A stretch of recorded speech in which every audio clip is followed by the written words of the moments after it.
बिस्मिल्लाहिर्रहमानिर्रहीम। अस्सलाम वालेकुम क्लास। आज हम करेंगे रिग्रेशन एनालिसिस। कोरिलेशन का टॉपिक हमने पढ़ा था, उसकी एक एग्जांपल भी डिस्कस की थी। तो रिग्रेशन क्या है?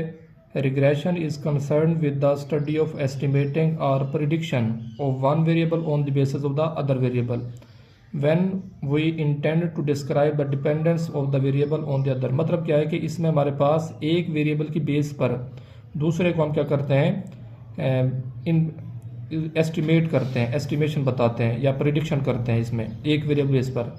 मतलब क्या है कि हमारे पास इसमें एक इनपुट होगी, दूसरी आउटपुट होगी। इसमें हमारे पास कोरिलेशन थोड़ा डिफरेंट है, उसमें हम देखते हैं पॉजिटिव और नेगेटिव कोरिलेशन। इसमें देखेंगे हम एक वेरिएबल की बेस पर दूसरे में चेंज देखेंगे, कितना चेंज आता है। The aim of regression analysis is to make model for prediction and making inference. मतलब हम इसमें क्या कहते हैं, मॉडल बनाते हैं, ग्राफ बनाते हैं लीनियर फंक्शन का। In simple regression, there are only two variables. One is independent, whose value is described the researcher. जिसमें हमारे पास एक वेरिएबल, दो वेरिएबल होते हैं। वन इज इंडिपेंडेंट वेरिएबल जिसमें हम इनपुट खुद देते हैं, which is fixed. The only to the independent variable is also called regressor और प्रिडिक्टर। मतलब जो प्रिडिक्ट करता है वैल्यू को, उसको हम इंडिपेंडेंट वेरिएबल कह सकते हैं।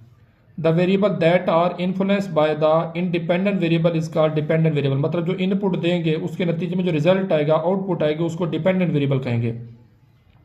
It is also called regress और predict variable. This variable is of random nature and can not determine exactly for a given value of the independent variable. It is also called random variable. In the example of diabetics and eating habits, diabetics is a dependent variable and eating habits is the independent variable. So if we take heights and weights of children under 10 years, in this case we take either variable or independent and dependent, दोनों को तरह ले सकते हैं इसमें। But in case of treatment of use for lowering the blood pressure of the treatment is always independent variable and boiling blood pressure is dependent variable. The time age is always independent variable. तो याद रखना ये MCQ के लिए भी time और as क्या होता है, हमेशा इंडिपेंडेंट वेरिएबल होते हैं। नेक्स्ट ये हमारे पास आता है, if the nature of the variable is qualitative then we study association between qualitative variable rather than relationship. For example association of diabetic presence और एब्सेंस विद एक्सरसाइज, हैवी और simple. ये दोनों क्या है, क्वालिटेटिव वेरिएबल, क्वालिटीज हैं। तो इसको समझाने के लिए थोड़ा सा मैं आपको इसका ग्राफ फंक्शन समझाता हूँ। उसके बाद हमारे पास ये हमारे पास इसकी मैथमेटिकल फॉर्म क्या है, y is equal to a plus b x plus error. तो देखें रिग्रेशन लाइन हमारे पास क्या होती है, y is equal to a plus b x. तो इसमें हमारे पास y जो है, असल में आपको ये समझाना था, ये हमारे पास डिपेंडेंट वेरिएबल होता है जिसको हमने एस्टिमेट करना होता है, डिपेंडेंट वेरिएबल। और इसमें ए जो हमारे पास है, ये हमारे पास होता है क्या कहते हैं, slope intercept, y intercept. Y intercept, intercept क्या होता है, line intersecting the x axis और वाई एक्सिस। वाई इंटरसेप्ट मतलब लाइन इंटरसेक्टिंग वाई एक्सिस, या वाई एक्सिस और पॉइंट मीट करे लाइन। और बी क्या है, स्लोप है। स्लोप क्या होती है, change in y over change in x. और एक्स क्या है हमारे पास, इंडिपेंडेंट। इसमें वाई इंटरसेप्ट हो गया, बी क्या है, स्लोप है। और x क्या है हमारे पास, इंडिपेंडेंट वेरिएबल है, इंडिपेंडेंट वेरिएबल जिसको हमने एस्टिमेट करना होता है। तो ये हमारे पास क्या है, a हमारे पास क्या है, स्लोप y इंटरसेप्ट है। और y क्या हमारे पास, डिपेंडेंट वेरिएबल है। b हमारे पास क्या है जी, स्लोप है। और x क्या है, इंडिपेंडेंट वेरिएबल है जिसको हमने एस्टिमेट करना होता है। और ये हमारे पास e क्या है, एरर है, जो कि हमारा ग्राफ लीनियर फंक्शन से जो ऊपर या नीचे पॉइंट आएंगे वो होगा। तो सिंपल लीनियर रिग्रेशन में उसने क्या लिखा है, regression model is mathematical description of relation between two और more variable if both variable follow a linear function. अगर दोनों वेरिएबल x और y, जो कि एक इंडिपेंडेंट है दूसरा डिपेंडेंट है, अगर लीनियर फंक्शन फॉलो करेंगे तो ये हमारे पास मॉडल कौन सा होगा, लीनियर मॉडल होगा।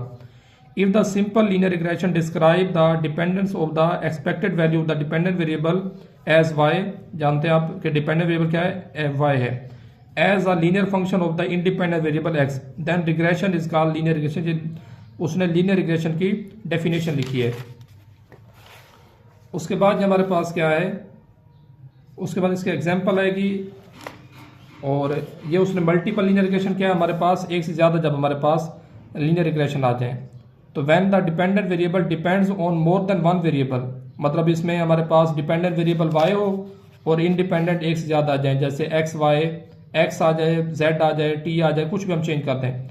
वो use multiple regression to predict dependent variable and model is called multiple regression model. For example diabetics level depends किस पर करता है, एज पर भी करता है, ईटिंग हैबिट्स पे करता है और स्ट्रेस भी करता है। इसका मतलब age, eating habits and stress ये तीनों क्या है, इंडिपेंडेंट वेरिएबल है, और डायबिटिक क्या है, डिपेंडेंट वेरिएबल है। तो ये हमारे पास जिसमें एक डिपेंडेंट वेरिएबल हो और मल्टीपल एक से ज़्यादा क्या हो, इंडिपेंडेंट वेरिएबल हो, तो ये हमारे पास क्या कहलाता है, मल्टीपल रिग्रेशन है। लॉजिस्टिक क्या है हमारे पास, when dependent variable exactly two outcome, जिसमें दो outcome, then regression based on binary, logistic को बाइनरी कहते हैं, is called logistic regression model, known as logistic model. Logistic regression model is applied when data is measured as nominal data, regression और ordinal data, ये और nominal और ordinal पढ़ा हुआ है। बाकी इसके क्वेश्चन इंशाल्लाह नेक्स्ट लेक्चर में करेंगे। शुक्रिया, अल्लाह हाफिज़।